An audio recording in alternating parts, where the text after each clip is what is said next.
The thing that I really want to focus on now, and that's really what I sort of work on, is the process of history and historical memory in creating the perception of India in Pakistan.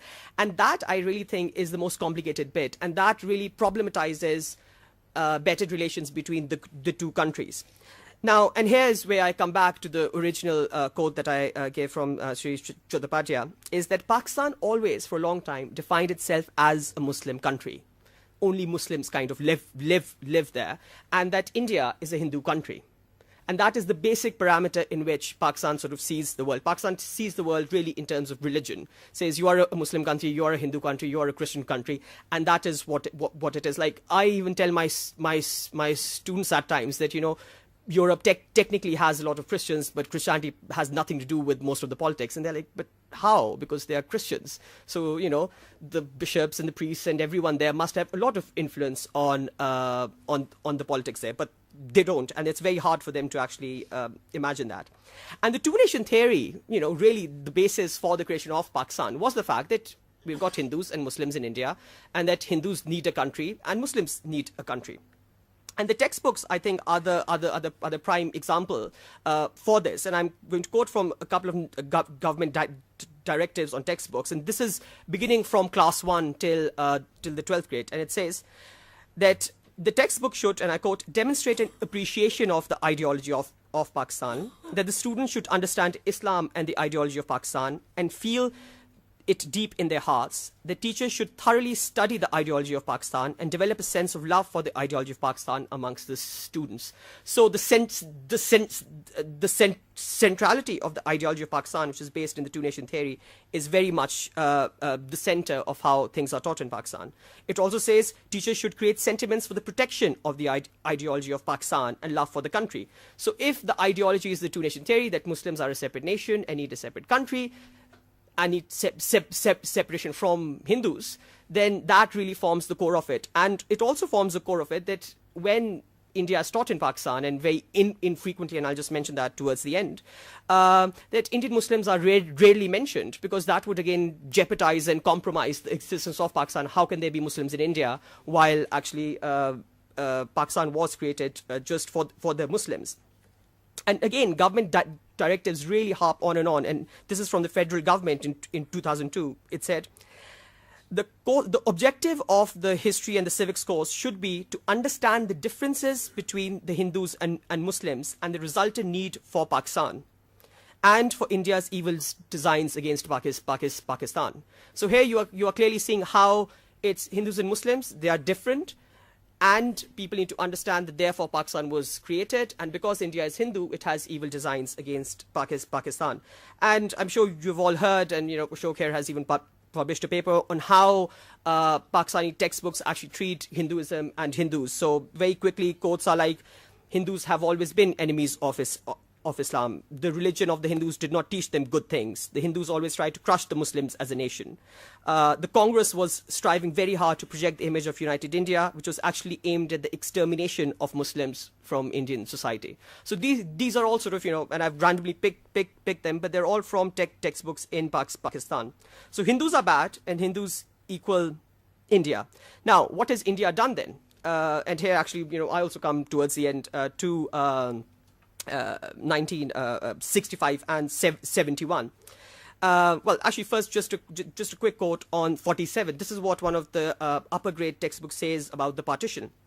While the Muslims provided all types of help to those wishing to leave Pakistan, the people of India committed cruelties against Muslims. They would attack the buses, trucks, and trains carrying the Muslim refugees, and they were murdered and looted. So there's no mention that almost, you know, equal things were done on the other side. And after independence, references are like this, and this is again from a government textbook, which says, after the 1965 war, India conspired with the Hindus of Bengal and succeeded in spreading hate amongst the Bengalis about West Pakistan, and finally attacked East Pakistan in December 1971, thus causing the breakup of East Pakistan. So it's very clearly, and there's a longer quote, which in the interest of time I won't read, which really says that it was all Hindu machination, that, and the reason Hindus were left behind in East Bengal was this big conspiracy, so that eventually the place should separate from West Pakistan and become either a part of India or become independent. So this kind of perception was really perpetuated, and that really complicates Pakistan's thinking of India.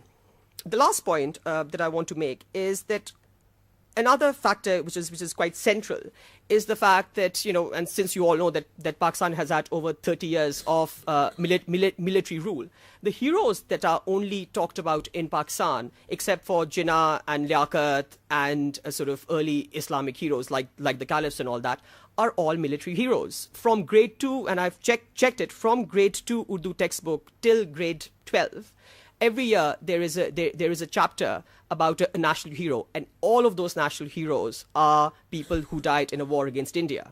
So quite naturally, they are taught that, India is our enemy. And if you link all the sort of the equalization of Hindu with India, it all kind of makes sense by the end of it.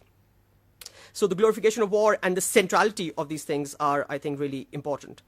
And I think that really complicates how Pakistan sees India. And I think also the fact that a lot of Pakistanis saying that India has never accepted the partition, that really complicates Pakistan's relationship with India. So what to do, And here I sort of jump into a bit of policy. I raised a few questions. But last quick things about policy. Till 1961, government schools in Pakistan used to teach ancient India and medieval India. So they, knew about the Guptas, about Ashoka, about the Hindu Shahi kingdoms and everything. That was taken out in 1961. So people have no clue about these things. Just last 3 minutes. Last minute, actually. Last 3 points. But and they should do that. And the other bit is teach modern India. I was mentioning to someone else earlier that in Pakistan, there is no history course on India since independence. And I'm hopefully going to teach that for the first time next spring. But Pakistan just doesn't engage with modern India. The other thing is that perhaps Pakistan should, and talk about the fact that there are a lot of Muslims, perhaps even more than Pakistan, in India, and highlight their role in the making of the Indian Republic and their role in the current government.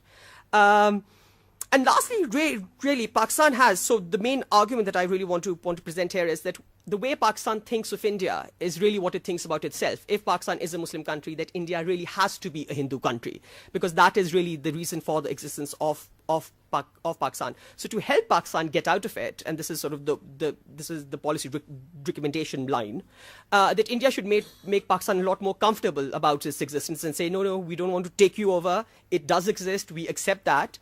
And the fact that we have a lot of shared links which can be capitalized upon, but that the partition in effect cannot be undone, because only that will help Pakistan. And of course, promoting peace and stability in Pakistan, that will only make Pakistan confident enough to actually move from its primordial identity issue to a modern one, where things like democracy, rights, and development become the defining features of the country, rather than these sort of ancient concepts of community. So with that, I want to end, and thank you very much. Thank you.